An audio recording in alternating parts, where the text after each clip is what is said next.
اللهم صل وسلم وبارك عليك يا حبيبي يا رسول الله. احنا هنعمل لكم احلى فيديو بصراحه، بيتاكل مع كل حاجه، بيتاكل مع الطعميه والفول، بيتاكل لوحده. بصراحه اجمل فيديو ان شاء الله هيعجبكم. بس هعمله نوعين، نوع هسلقه ونوع هقليه. انا عملت قبل كده معاكم قبل كده المقلي، بس ان شاء الله هجرب لكم طريقه حلوه قوي للسلق. بس خليكم معانا للاخر، ما تنسوناش في اللايك والاشتراك. وهنبدا معاكم. احنا جبنا البرنجان الحلو ده زي ما انتم شايفين طري. لازم لما اكون بجيبه لازم اتك على تلاقيه كده. لو لقيتيها جامده ما تجيبهاش، كل ده بتبقى مليانه البذور بتاعها، ما بتبقاش حلوه.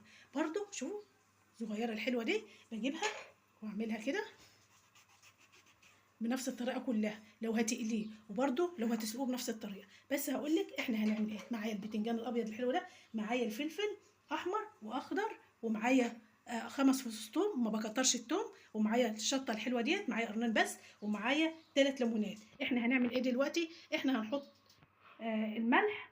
دلوقتي حطيت الميه، هحط شويه ملح ما تكتريش عشان برده لسه هتملحيه. وهنعمل معلقه خل. احنا على فكره هناخد شويه كده بس من ميه السلق عشان بتديله طعم حلو قوي. انا دلوقتي اهوت زي ما انتم شايفين شو ايه،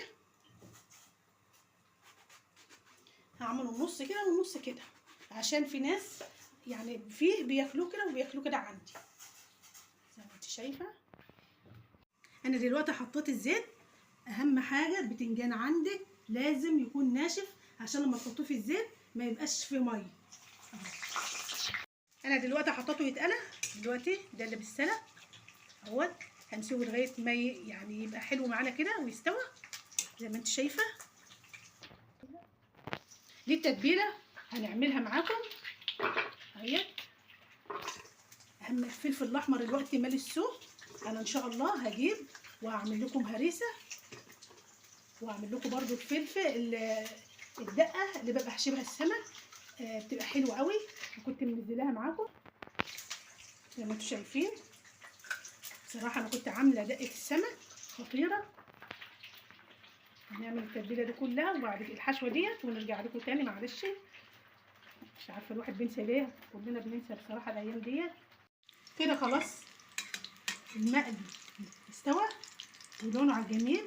وبهدي عليه عشان ما يتحرقش معاكي، لان كل ما بتعلي عليه بتحروق معاكي. كده خلاص حلو قوي. حط في الطبق، هنسيبه لغايه ما يبرد.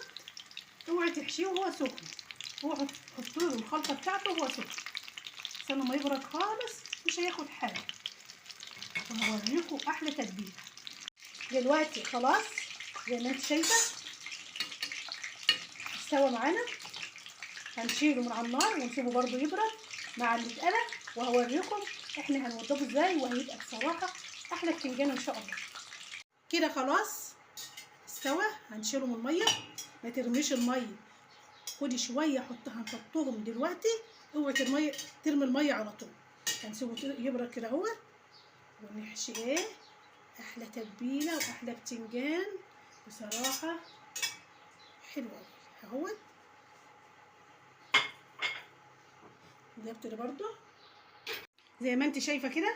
انا جبت اي حاجه تحط فيها، بس في حاجه انا هعملها لكم. الدقه دي بقى في الاخر خالص بس اما اخلص ايه ان احنا نحشي البتنجان شويه اهو. التتبيله ديت انا طبعا حطيتها فرمتها، حطيت معاها معلقه كمون، شويه ملح، اكتر من كده مفيش. طبعا لسه ما حطيتش الليمون، مش هحطه دلوقتي زي ما انت شايفه. تبصي في حاجه زي كده زي ما انت شايفه. هنحط تتبيله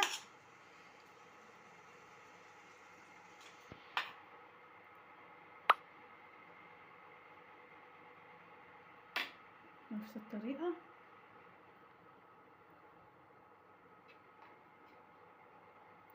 احنا كده خلاص جهزنا البتنجان. انا معايا بقى الدقه زي ما انتم شايفين. انا حطيت 3 قرون فلفل. طبعا مش هحط حر ليه؟ لان انا حاطه في اللي احنا عملناه في البتنجان. دلوقتي انا هعمل ايه؟ اديته فرمه واحده. انا هحط شويه كمون وهحط ملح زي ما انت شايفه. وبعد كده هاخد زي ما انتم شايفين كده. هديها فرمه كده.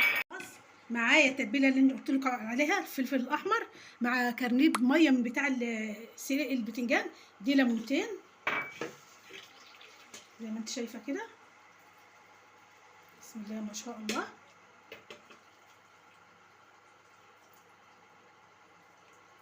بصراحه حشوه البتنجان جميله قوي قوي، وان شاء الله هتعجبكم. تتاكل جنب فول، جنب طعميه، جنب اي اكله. بصراحه بتبقى حلوه، وممكن تسيب كل الاكل اللي قدامك وتاكلي منه، لان بصراحه طعمها حلو قوي ان شاء الله. الطريقه حلوه وطريقه سهله، واهم حاجه ما تنسوش تشوفوا اللايك والاشتراك. والسلام عليكم ورحمه الله وبركاته.